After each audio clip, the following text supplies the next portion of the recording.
በህይወታችን ሂደት ውስጥ ችግር ከሚፈጥሩና ህይወታችን አስቸጋሪና አስጨናቂ ከሚያደርጉ የተለያዩ ግለሰቦች ጋር መገናኘታችን አይቀሬ ነው። ከራሳችን ባህሪ የተነሳ ለምን እንዲህ አደረግኩ፣ ለምን እንዲህ ተቆጣው ብለን እንጠይቃለን። ባህሪያችንን ለመቀየር እንሞክራለን፣ ግን አንችልም። ግራ መጋባት ከራሳችን ባህሪ የተነሳ ለምን እንዲህ አደረግኩ፣ ለምን እንዲህ ተቆጣው ብለን እንጠይቃለን። ባህሪያችንን ለመቀየርም እንሞክራለን፣ ግን አልቻልንም። ግራ የመጋባትና አቅመቢስነት ስሜትም ይሰማናል። ለምሳሌ በድንገት አለቃችንን ወይም ስራ ባልደረባችንን ወይም ጓደኞቻችንን የሚያስቀይም ንግግር ልንናገር እንችላለን። ከየት እንደመጣ በትክክል እርግጠኛ አይደለንም። ስለነዚህ ሁለት ነገሮች ማለትም ስለ ሰዎች አስከፊ ድርጊቶችና አልፎ አልፎ ስለሚታዩ የራሳችን አስገራሚ ባህሪ ልንናገር የሚችላቸው ነገሮች ቢኖር ምናልባትም እንዲህ ልንል እንችላለን። ያ ሰው ክፉ ሰው ነው፣ ወይም አንድ ነገር ነክቶኝ ነው እንጂ እኔማ እንዲህ አልልም ወይም አላደርግም እንላለን። ግን እነዚህን አሉታዊ ባህሪያት እውነተኛ ምክንያት ለመረዳት የሰው ልጅን ተፈጥሮ በሚገባ መረዳት ያስፈልጋል። የሰው ልጅ የተፈጥሮ ህጎች ሎስ ኦፍ ሂውማን ኔቸር መጽሐፍ ሲያነቡ ይህ ነገር ይገባዎታል። ይህ መጽሐፍ በሰው ስነ ልቦና እና ተፈጥሮ ላይ ከመቶ ዓመታት ወዲህ የተደረጉ ጥናቶችን ከተለያዩ የትምህርት ዘርፎች የተገኙትን ሰፊ የእውቀትና የሀሳብ ክምችቶችን በአንድ ላይ ለመሰብሰብ የተደረገ ሙከራ። የሰው ልጅ ተፈጥሮ ህጎች ሎስ ኦፍ ሂውማን ኔቸር ባይ ሮበርት ግሪን የተሰኘው ይህ መጽሐፍ የሰዎችን ባህሪ ተራውን ይሁን እንግዳውን፣ አጥፊውን ይሁን አጠቃላይ ገጽታውን ለመፍታት እንደሚያገለግል የሚስጥር መፍቻ ቁልፍ አድርገው ይጠቀሙበታል። ክቡራትና ክቡራን እንደምን አላችሁ? ይህ ለግለሰብ ልማት የራስ ማገዣ መጽሐፍ ዳሰሳ ነው። አብራችሁን ቆዩ። በዛሬው ቪዲዮ የሮበርት ግሪን መጽሐፍ እናያለን። ይህም ሎስ ኦፍ ሂውማን ኔቸር የሚለውን የጻፈው መጽሐፍ ሲሆን በመጽሐፉ መግቢያ ላይ የአርተር ሾንሆፐርን ንግግር እንዲህ አስቀምጦታል። ማንኛውም ልዩ የሆነ ክፋት ወይም የሞኝነት ባህሪ ቢያጋጥምህ እንዳያበሳጭ ወይም እንዳያስጨንቅህ መጠንቀቅ አለብህ። ይልቁንም እንደ አንድ አዲስ እውቀት ወይም የሰው ልጅ ባህሪ በሚያጠኑበት ጊዜ ግምት ውስጥ መግባት ያለበት አዲስ እውነታ አድርገህ ልትገምተው ወይም ልትወስደው ይገባል።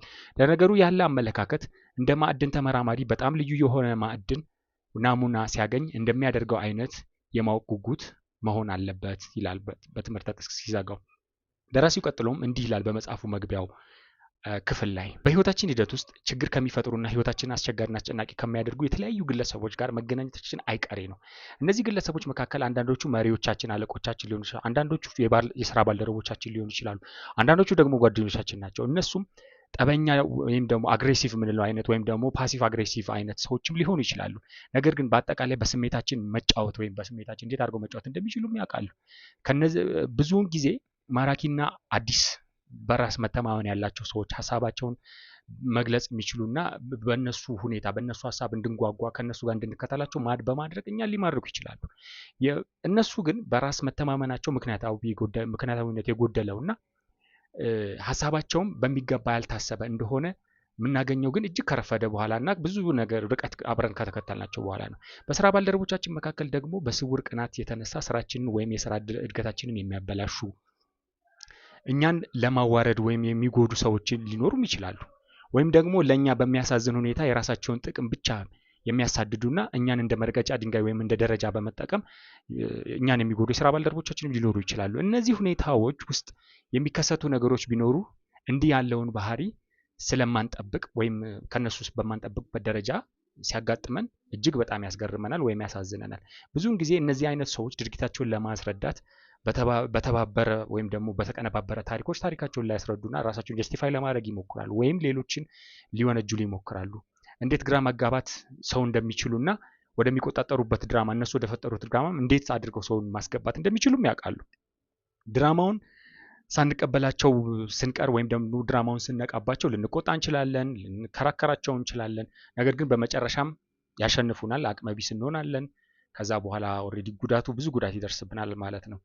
ከዛም ከነዚህ ሰዎች ስንርቅ አሁንም ደግሞ ሌላ ሰው በዚህ በተመሳሳይ ታሪክ እንደዚህ አድርጎ ሊጎዳን ሊችል ሰው ይመጣል። ብዙውን ጊዜ ከራሳችንና ከራሳችን ባህሪ ጋር በተያያዘ ተመሳሳይ የሆነ ግራ መጋባትና አቅመቢስነት ስሜት እናስተውላለን። ለምሳሌ በድንገት አለቃችን ወይም የስራ ባልደረባችን ወይም ጓደኛችን የሚያስቀይም ነገር እንናገራለን። ከየት እንደመጣ በትክክል እርግጠኛ አይደለንም። ነገር ግን በውስጣዊ ቁጣና ውጥረት በምንጸጸትበት መንገድ መውጣቱን ስናቅ ሀፍረት ይሰማናል። ወይም ምናልባት በአንዳንድ ፕሮጀክቶች ወይም እቅድ ውስጥ በጉጉት እንሳተፋለን። ነገር ግን ምንም ሳይጠቅመን ወይም ምንም ጥቅም ሳናገኝበት በጣም በሞኝነት እንደሆነና አስከፊ መሆኑን የምንገነዘበው ከረፈደ በኋላ ነው። ወይም ደግሞ ጊዜ ማባከንያ ብቻ መሆኑን በኋላ ላይ ይገባናል ማለት ነው። ምናልባትም ለእኛ ፍጹም የማይመጥነን ሰው እያወቅን ወይም በፍቅር ግንኙነት ውስጥ ልንሆን እንችላለን። ነገር ግን በራሳችን መቆጣጠር አንችልም፣ ከነሱ ራሳችንን ማራቅ አንችልም። ምን ነክቶኝ ይሆን ብለን እስክንጠይቅ ድረስም እንደርሳለን ማለት ነው። ልንቆጣጠራቸው የማንችላቸው ራስን ለመጉዳት የሚዳርጉ ባህሪዎች አዙሪቶች ውስጥ ተዘፍቀን እንገኛለን። ይህም ልክ በውስጣችን ከፍቃዳችን ውጭ የሚንቀሳቀስና የተሳሳቱ ነገሮችን እንድንፈጽም የሚገፋፋን ባዕድ ነገር ወይም ትንሽዬ ጋኔን በውስጣችን ያለ ኃይል ይሰማናል። ይህ በውስጣችን ያለው ባዕድ ነገር ደግሞ እጅግ እንግዳ ነው፣ ወይም ቢያንስ እኛ ራሳችንን ከምንመለከትበት ወይም እኔ እንዲህ ነኝ ብለን ከምናስብበት እጅግ የተለየ ሆኖ እናገኘዋለን። ስለዚህ ሁለት ነገሮች ማለትም ስለ ሰዎች አስከፊ ድርጊቶችና አልፎ አልፎ ስለሚታየው አስገራሚ የራሳችን ባህሪ ልንናገር የምንችለው ነገር ቢኖር አብዛኛውን ጊዜ መንስኤያቸውን ምን እንደሆነ ፍንጭ የለንም ወይም ምንም አናውቅም እና ምናልባትም እንዲህ እንላለን፣ ያ ክፉ ሰው ነው ወይም ደግሞ እኔ ምን ነክቶኝ እንዲህ ያደረኩት እንዲህ አልነበርኩም እኮ እንላለን እና እነዚህና መሰል ማብራሪያዎችን ለራሳችን እየሰጠን እንቀጥላለን። ነገር ግን እንዲህ ያሉ ልዩ ልዩ የሆኑ ገለጻዎች ወደ ጥልቅ ግንዛቤ ራሳችንን በጥልቀት ሰዎችን በጥልቀት እንድንገነዘብ አይመሩንም። ከላይ ብቻ እንድናወራ ያደርገናል። እውነታውን ግን እኛ የሰው ልጆች የምንኖረው በላዩ ነው። ሰዎች የሚናገሩት የሚያደርጉት ነገር በስሜታቸው ነው ምላሽ የምንሰጠው እንጂ መርምረን ወደ ጥልቅ ገብተን ለምን እንደዚህ ተባልኩ ለምን እንዲታሰበ ብለን አንጠይቅም። ስለሌሎች ሆነ ስለ ራሳችን የምንይዘው አመለካከት እጅግ ቀላል ነው። ራሳችንን ለማስረዳት ወይም ለራሳችን ለመንገር የምንፈልገው በጣም ቀላሉንና አመቺ የሆነውን ታሪክ ብቻ ነው። የሰው ልጅ ባህሪ ስረ መሰረት በእውነት ብንረዳ አጥፊ ለሆኑ ሰዎች ድርጊታቸውን ደጋግመው እንዲፈጽሙ እድል ማግኘት በጣም አስቸጋሪ ይሆን ነበረ። በቀላሉ አለመማረክ ወይም አለመታለል ይኖርብን ነበረ። በእነሱ መጥፎና አታላይ ስልቶች አስቀድመን መገመት እንዲሁም የሽፋን ታሪካቸውን ሰርገን በማየት እንችል ነበረ።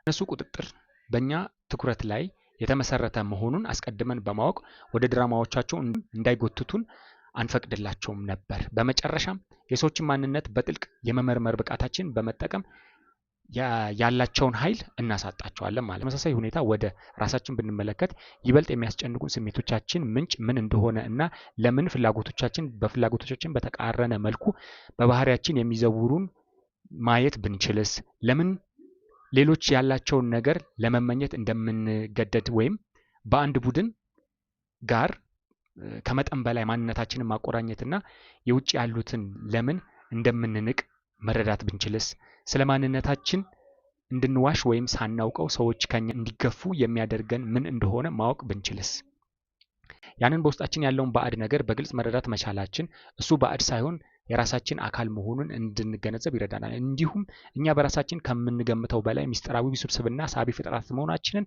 ያሳየናል። በዚህ ንቃተ ህሊና ህይወታችን ውስጥ ያሉትን አሉታዊ አዙሪቶች መስበር፣ ለራሳችን ሰበብ መደርደር ማቆምና በምናደርጋቸው ነገሮች ሁሉ እጣ ፈንታችን ላይ የተሻለ ቁጥጥር ማድረግ እንችላለን። ስለ ራሳችንም ሆነ ስለ ሌሎች እንዲህ ያለ ግልጽ ግንዛቤ መኖሩ የህይወታችን አቅጣጫ ብዙ መንገድ ሊለውጡ ይችላሉ። ነገር ግን መጀመሪያ አንድ የተለመደ የተሳሳተ ግንዛቤን ማረም አለብን። እኛ አብዛኛውን ጊዜ ባህሪያችንን በንቃተ ህሊና የታሰበና በፈቃዳችን የሚመራ አድርገን እናስባለን። የሚያደርገውን ነገር ሁሉ አንቆጣጠርም ብሎ ማሰብ የሚያስፈራ ሀሳብ ነው። ነገር ግን እውነታው ይሄ ነው። እኛ ከግንዛቤያችን ውጪ ሆነው ባህሪያችንን የሚዘውሩ የውስጥ ኃይሎች ተጽዕኖ ስር ነን። ውጤቶቹን ማለትም ሀሳቦቻችንን፣ ስሜቶቻችንና ድርጊቶቻችንን እናያለን እንጂ በእርግጥ ስሜቶቻችንን የሚያነሳሱ እና በተወሰነ መንገድ እንድንመላለስ የሚያደርጉን ምን እንደሆኑ ለማወቅ ንቃተ ህሊናችን አቅም ውስን ነው። ለምሳሌ ቁጣችንን እንመልከት። አብዛኛውን ጊዜ ለዚህ ስሜት መነሻ የሆነው አንድ ግለሰብ ወይም አንድ ቡድን እንደሆነ አድርገን እንቆጥራለን። ነገር ግን እውነተኛ ብንሆን እና ወደ ውስጥ ዘልቀን ብንቆፍር ቁጣችንን ወይም ብስጭታችንን የሚቀሰቅሱ ነገሮች ጥልቅ ስር እንዳላቸው እናያለን። ምናልባት በልጅነታችን የነበረ ነገር ወይም የተለዩ ሁኔታዎች መገጣጠም ስሜቱን ሊቀሰቅሱ ይችላሉ። በትኩረት ካየን የተለያዩ ባህሪዎችን መለየት እንችላለን። ይህ ወይም ያ ነገር ሲከሰት እንቆጣ። ነገር ግን በምንቆጣበት ቅጽበት ነገሮችን ቆም ብለን አናስብም፣ አናመዛዝንም ወይም በምክንያታዊነት አናስብም። በስሜት እንነዳለን። ሌሎች ላይም ጣታችንን እንቀስራለን። ስለ ሌሎች ስሜቶቻችንን በርካታ ነገሮችን ማለት ይቻላል። የተወሰኑ ክስተቶች ድንገተኛ በራስ መተማመን ወይም የደህንነት ስሜት ማጣት ወይም ጭንቀት ወይም ወደ አንድ የተለየ ሰው ማሰብ ወይም ትኩረት፣ ረሃብ ሊሆን ይችላል። እነዚህ ከውስጥ ሆኖ የሚገፉንና የሚጎትቱን ኃይሎች ስብስብ የሰው ልጅ ተፈጥሮ ወይም ሂውማን ኔቸር ብለን እንጠራቸዋለን። የሰው ልጅ ተፈጥሮ የሚመነጨው የአንጎላችን ልዩ ውቅር ወይም ዋይሪንግ፣ የነርቭ ስርዓቶች አደረጃጀትና የሰው ልጅ ስሜቶች የምንረዳበት መንገድ ነው። እነዚህ ሁሉ እንደ ዝርያ ባለፉት 5 ሚሊዮን ዓመታት ሳይንስ እንደሚለው በዝግመተ ለውጥ ሂደት ውስጥ የተገነቡ እና ብቅ ያሉ ናቸው። የባህሪያችንን ብዙ ዝርዝሮች እንደ ማህበራዊ እንስሳ ለመኖር የሚያስችለንን ልዩ የዝግመተ ለውጥ መንገድ ውጤቶች እንደሆኑም መግለጽ እንችላለን። ከሌሎች ጋር መተባበርን መማር፣ ድርጊታችንን ከቡድን ጋር በከፍተኛ ደረጃ ማስተባበር፣ አዳዲስ የመገናኛ መንገዶችን እና የቡድን ስነ ስርዓትን የመጠበቂያ ዘዴዎችን መፍጠር። ይህ ቀደምት እድገት በውስጣችን ኑሮ ይቀጥላል። የምንኖርበትም ዘመናዊ ውስብስብ ዓለም ውስጥ ቢሆን ባህሪያችንን መወሰኑን አላቋረጥም። እንደ ምሳሌ ለመውሰድ ያህል የሰው ልጅ ስሜት ዝግመተ ለውጥ እንመልከት። የቀደምት ቅድመ አያቶቻችን ህልውና የተመካው ወይም የተመሰረተው ቋንቋ ከመፈጠሩ በፊት እርስ በርስ በሚገናኙበት ችሎታ ላይ በምልክት ነበረ። አዲስና ውስብስብ ስሜቶችን አዳብረዋል። ደስታን፣ እፍረትን፣ ምስጋናን፣ ቅናትን፣ ቂምን ወዘተን።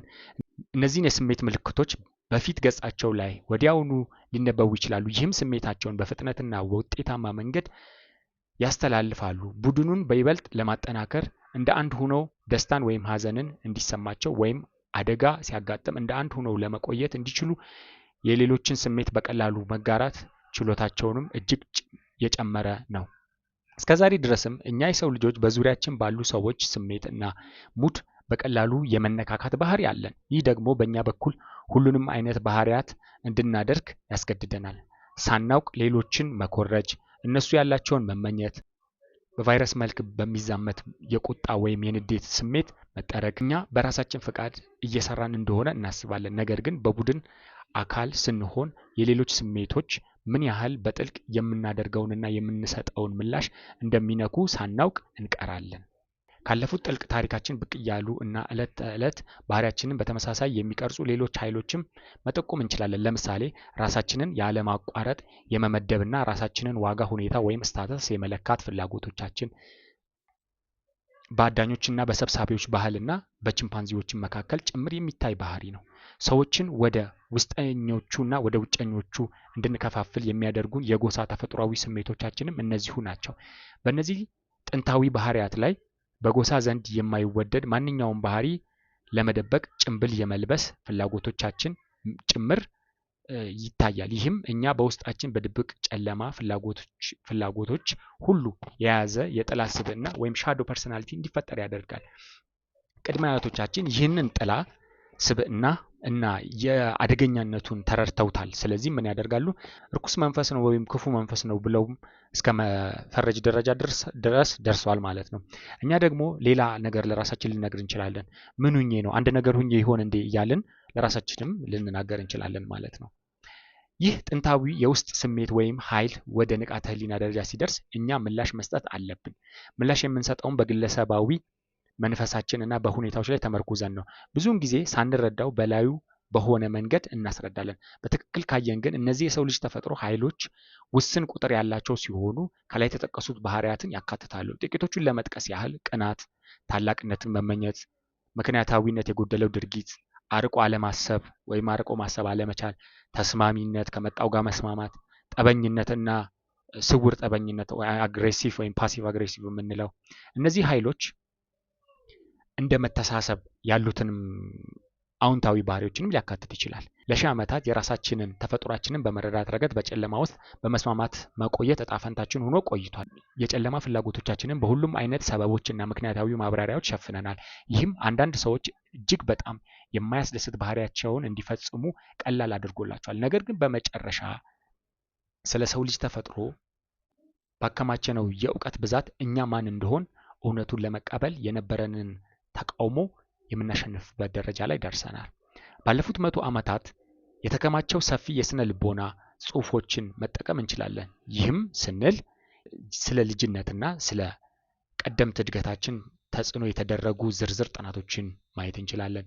እንዲሁም ስለ ናርሲሲዝም፣ የባህሪ ጥላ ጎኖች፣ ተሳሰብ ወይም የኢምፓቲ ስረ መሰረት ምን እንደሆነ፣ የስሜቶቻችን መዋቅር፣ የሰው ልጅ ስሜቶች ምንድን ናቸው የሚሉትን በእነዚህ ዙሪያ የተሰሩ ሳይንሳዊ ጥናቶችን ማየት እንችላለን። ራስን በመረዳት ሊረዱን በሚችሉ በሳይንስ ውስጥ የተገኙ ብዙ ግስጋሴዎችን አሁንም መጥቀስ እንችላለን። ስለ አንጎል፣ ስለ ልዩ ባዮሎጂያዊ አወቃቀራችን፣ በሰውነትና በአእምሮ መካከል ስላለው ግንኙነትና ጥምረት፣ ስለ ጦጣዎችና አዳኞች ሰብሳቢዎች ማህበረሰብ ህይወት፣ ስለ ኢኮኖሚያዊ ባህሪያችን፣ በቡድን ውስጥ እንዴት እንደምንሰራ እና በመሳሰሉት ዙሪያ የተጻፉትን ሳይንሳዊ መረጃዎችንም መጠቀም እንችላለን። የተደረጉ ጥናቶችን እነዚህን ሁሉ ማሰባሰብ እንችላለን። በተጨማሪም የሰው ልጅ ተፈጥሮ ብዙ ገጽታዎችን ያበሩ አንዳንድ ፈላስፋዎችን አባባል እንደነ አርተር ሾፐንሃወር እንደነ ፍሬድሪክ ኒሼ የመሳሰሉትን ልንጠቅስ እንችላለን። እንዲሁም የበርካታ ደራሲያንን አስተያየቶችን ማየት እንችላለን።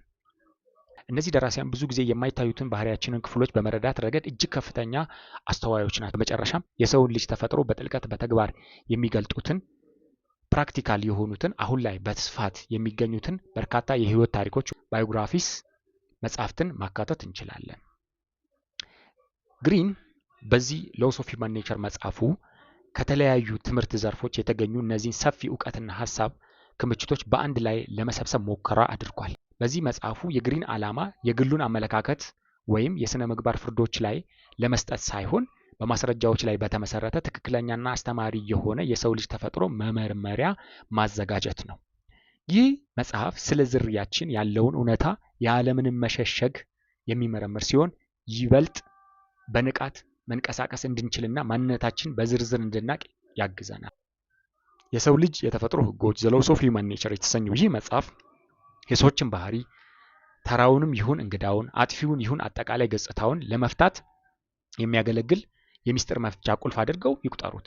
እያንዳንዱ ምዕራፍ ለእያንዳንዱ ለተለየ የሰው ልጅ ተፈጥሮ ገጽታ ወይም ህግ ጋር ይተዋወቃሉ። ህጎች ልንላቸው የቻለውም እነዚህ መሰረታዊ ኃይሎች ተጽዕኖ ስር እኛ የሰው ልጆች በአንጻራዊ ሁኔታ ሊገመቱ በሚችሉ መንገዶች ምላሽ የመስጠት ዝንባሌ ስላለን ነው።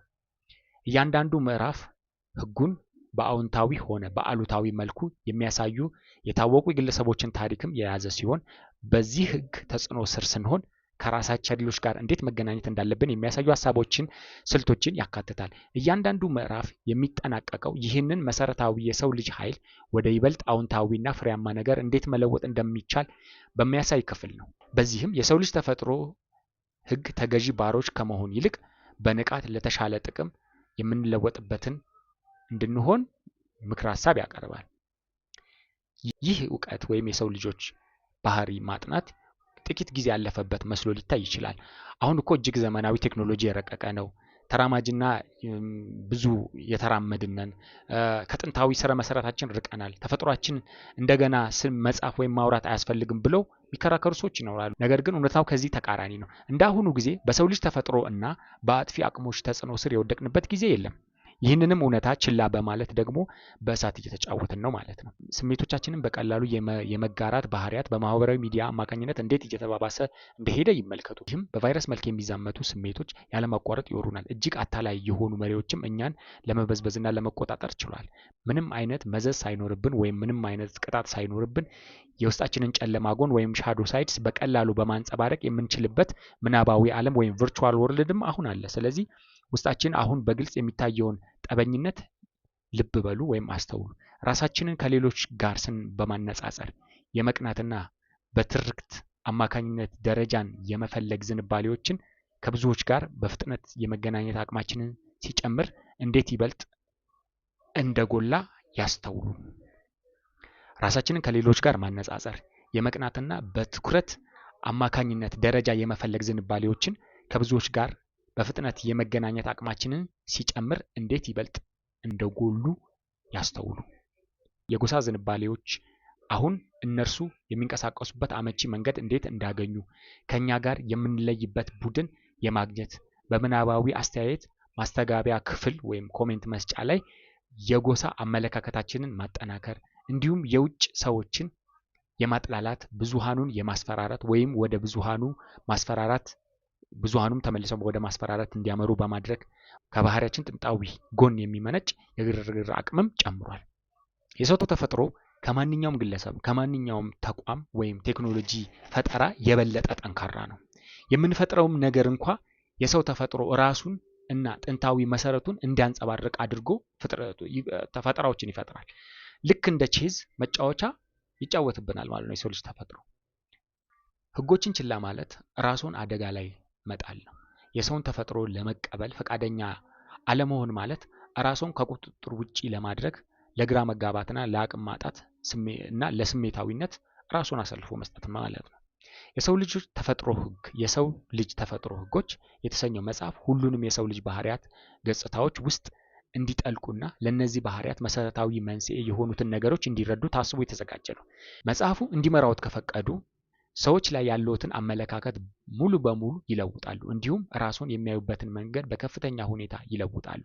ይህንን የአመለካከት ሽግግር በሚከተሉት መንገዶች ይተገብረዋል። መጀመሪያ እነዚህ ህጎች ሰዎችን በተረጋጋና በብልሃት እንዲመለከቱ በማድረግ ያለ አግባብ ጉልበቶን ከሚጨርሱ ስሜታዊ ድራማዎች ነፃ ያወጣዎታል። ከሰዎች ጋር መሆን ሌሎች እኛን እንዴት ያዩናል በሚል ጭንቀት በራስ የመተማመን ስሜት ማጣትን ይፈጥራል። አንዴ እንደዚህ አይነት ስሜት ውስጥ ከገባን ሰዎች በትክክል መረዳት በጣም ከባድ ይሆንብናል። ምክንያቱም በራሳችን ስሜት ውስጥ ተዘፍቀን ሰዎች የሚናገሩትንና የሚያደርጉትን በግላዊ ደረጃ መመዘን ወይም መተርጎም እንጀምራለን። ይወዱኛል ወይስ ይጠሉኛል እያልን ማለት ነው። እነዚህ ህጎች ግን ስለ ሰዎች አጠቃላይ የሚናገሩት ወይም የሚያደርጉት ነገር ከጥልቅ ከራሳቸው ባህሪ ጋር ካላቸው ስሜቶችና ጉዳዮች ጋር እየታገሉ መሆናቸውን በመግለጥ እርስዎ በዚህ ወጥመድ ውስጥ እንዳይወድቁ ይረዳዎታል። ሁለተኛ ላይ እነዚህ ህጎች ሰዎች በየጊዜው የሚያሳዩቸውን ምልክቶች የመተርጎም ጥበብን ያላብሷቸዋል። ይህም የሰዎችን ማንነት ለመመዘን ያለህን ችሎታ እጅግ ያሳድገዋል። በተለመደ ሁኔታ የሰዎችን ባህሪ ስንመለከት ድርጊቶቻቸውን በችኮላ በየምድቡ ለማስገባትና ወደ መደምደሚያ ለመድረስ እንጋፋለን። እነዚህ ቀድሞ ለነበረን ግምት የሚመቸውን ፍርድ እንሰጣለን፣ ወይም ደግሞ እነሱ ለራሳቸው ጥቅም ብለው የሚሰጡትን ማብራሪያ እንቀበላለን። እነዚህ ህጎች ሰዎችን በተሳሳተ መንገድ መረዳት ምን ያህል ቀላል እንደሆነና የመጀመሪያ እይታ ምን ያህል አታላይ ሊሆን እንደሚችል በማሳየት ይህንን ልማድ ያስወግዱልሃል ማለት ነው። የራሳችንን ፍጥነት እንድንቀንስ በመጀመሪያ ፍርድ ላይ ጥርጣሬ እንዲኖረን እና በምትኩ የምታየውን ነገር እንድታጠና ራስን ታሰለጥናለህ። ሶስተኛ እነዚህ ህጎች በመንገድ ላይ መምጣታቸው የማይቀረውንና የረጅም ጊዜ ስሜታዊ ጉዳት የሚያደርሱብህን መርዛማ ወይም ቶክሲክ ሰዎችን እንድትቋቋምና በብልሃት እንድትበልጣቸው አቅም ይሰጣል። አስቸጋሪ ቅናት የሚያጠቃቸው ወይም ሌሎችን ለመቆጣጠር የሚሞክሩ ሰዎች ብዙውን ጊዜ ማንነታቸውን በግልጽ አያሳውቁም። ይልቁንም በመጀመሪያ ትውውቅ ወቅት ማራኪ ሆነው ለመቅረብና በምስጋና ሰዎችን ለማለማመድ ይሞክራሉ። ባልተጠበቀ ሁኔታ አስቸጋሪ ባህሪያቸውን ወይም ደግሞ እነዚህን ሰዎች እንድትነቃባቸው አቅም ይሰጣል ማለት ነው። አራተኛ መጽሐፉ ሰዎችን ለማነቃቃት ተጽዕኖ ለመፍጠር የሚረዱ እውነተኛ መንገዶችን ያስተምሮታል። ይህም የህይወት ጉዞውን ቀላል ያደርገዋል። መጽሐፉ ሰዎች በተፈጥሯቸው ተጽዕኖን እንደሚቃወሙ ያስተምሮታል። ማንኛውንም ጥረት ከመጀመሩ በፊት የእነሱን ተቃውሞ ለመቀነስ እና ሳያውቁ የመከላከያ ስሜታቸውን እንዳይቀሰቀስ መጠንቀቅ አለቡ። የውስጥ ስጋቶችን ለይተው ማወቅ ይለማመዳሉ። አምስተኛ እነዚህ ህጎች የሰው ልጅ ተፈጥሮ ኃይሎች በውስጥ ምን ያህል በጥልቀት እንደሚሰሩ እንዲገነዘቡ ያደርጎታል። ይህ የራስዎን አሉታዊ ባህሪ አዙሪት መለወጥ አቅም ይሰጦታል። ስለ ሰው ልጅ ተፈጥሮ ጨለማ ጎኖች ስናነብ ወይም ስንሰማ አብዛኛውን ጊዜ ራሳችንን ከዚያ ነፃ የማድረግ ዝንባሌ አለን። ሁልጊዜም ቢያንስ ያኛው ሌላኛው ሰው ነው፣ ናርሲሲስት ነው፣ ምክንያታዊ ያልሆነ ነው፣ ቅናተኛ ነው፣ ትዕቢተኛ ነው፣ ጠበኛ ነው ወይም በስውር ጠበኛ ነው ወይም ፓሲቭ አግሬሲቭ ነው ልንል እንችላለን። እኛ ግን ሁልጊዜ የተሻለ ዓላማ እንዳለን አድርገን እናስባለን። ስህተት ውስጥ ስንገባ እንኳ በሁኔታ ውስጥ በሰዎች ተደግፈን ሰው እንዲያደረገኝ እንጂ እኔ አይደለሁም የማለት ዝንባሌ እናሳያለን። እነዚህ ህጎች ግን ይህንን ራስን የማታለል ሂደት ለአንዴና ለመጨረሻ ጊዜ እንዲያቆሙ ይረዳዎታል። ስድስተኛ እነዚህ ህጎች ይበልጥ ሩህሩህና ተረጂ ሰው እንዲሆኑ ያደርጎታል። ይህም በዙሪያው ካሉ ሰዎች ጋር በጥልቅ ለመግባባትና ደስ የሚል ግንኙነት እንዲኖሩ ወይም እንዲፈጥሩ ይረዳዎታል ማለት ነው። በመጨረሻ ህጎቹ የራስዎን አቅም የሚያዩበትን መንገድ ይለውጣል። በውስጡ ያለውን ከፍ ያለና ተስማሚ ወይም አይዲያል ማንነት እንዲገነዘቡ ያደርጎታል። ያንንም ማንነት ለማውጣት ይፈልጋሉ ወይም ፍላጎት ያድሩበታል ማለት ነው። እኛ የሰው ልጆች በውስጣችን ሁለት ተቃራኒ ማንነቶች አሉ። ዝቅተኛና ከፍተኛ ማንነቶች ብለን ልናያቸው እንችላለን። ዝቅተኛ ማንነት የመጠንከር አዝማሚያ አለው። ስሜታዊ ምላሾችን እንድንሰጥና ራሳችንን እንድንከላከል ይገፋፋናል። ይህም ራሳችንን ከሌሎች የላቀና ትክክለኛ አድርገን እንድናስብ ያደርገናል። ፈጣን ደስታዎችንና ትኩረቶችን የሚከፍሉ ነገሮችን እንድናደርግና እንድንፈልግ ሁልጊዜም ቀላሉን መንገድ እንድንመርጥ ያደርገናል። በሌሎች ሀሳብ እንድንሸነፍ ወይም በሌሎች ሀሳብ እንድንታለል ያደርገናል። በዚህም በቡድን ውስጥ ራሳችንን እስከ ማጣት ድረስ ያደርሰናል። ከራሳችን ወጥተን ከሌሎች ጋር በጥልቅ ለመገናኘት ስንሻ አእምሯችንን በስራችን ላይ ስናሳርፍ በደመ ነፍስ ከመመራት ይልቅ ቆም ብለን ስናስብ እና ልዩ የሚያደርገንን ማንነት ስንፈልግ የከፍታ ማንነታችን ግፊት እናስተውላለን። ዝቅተኛው ማንነት ደግሞ የእንስሳዊ ተፈጥሯችንና የደመ ነፍሳዊ ስሜቶቻችን ጎን ሲሆን ቀላሉ የምንዘፈቅበት ነው። ከፍ ያለው ማንነታችን ግን እውነተኛ የሰው ልጅ ተፈጥሯችን ሲሆን አስተዋይና ራሱን የሚያውቅ የሚያደርገን ነው። የከፍተኛ ማንነት ላይ ለመድረስ ብዙ አቅም ይጠይቃል። ይህንን በውስጣችን ያለውን ተስማሚ ማንነት ማውጣት ሁላችንም የምንፈልገው ነገር ነው። ምክንያቱም እኛ የሰው ልጆች እውነተኛ እርካታ የሚሰማን ይህንን የራሳችንን ጎን ስናለማ ብቻ ነው። መጽሐፉ በእያንዳንዱ ሕግ ውስጥ ያሉትን አዎንታዊና ንቁ የሆኑ ነገሮችን በማሳየት ይህንን ግብ እንድታሳኩ ይረዳዎታል። አንቶኒዮ ቼኮቭ ያለውን ጥቅስ በመጨረሻ ላይ ይጠቅሳል ግሪን። ይህ ምን ይላል? ሰው ምን እንደሚመስል ስታሳየው ብቻ ነው የተሻለ ሰው የሚሆነው ይላል። ክቡራትና ክቡራን፣ ይህ መጽሐፍ ዳሰሳ በዚሁ አላቆመም። እስካሁን ያየነው የመጽሐፉን መግቢያ ክፍል ነው። ቀጠል አድርገን ደግሞ በአንድ 2-3 ቪዲዮዎች ደግሞ 18ቱን ህጎች በዚህ መጽሐፍ ውስጥ የተጠቀሱትን በሮበርት ግሪን ሎስ ኦፍ ሂውማን ኔቸር የተጠቀሱትን 18ቱን ህጎች ብንችል 2-3 ቪዲዮዎች እያደረግን አጠራጠር አድርገን እናያቸዋለን። ይህንና መሰል ይዘቶችን ለማግኘት ማህበራዊ ሚዲያ አካውንቶችን ይከታተሉ። ከዳጊ ጋር ነበር የቆያችሁት። ደህና ሁኑ።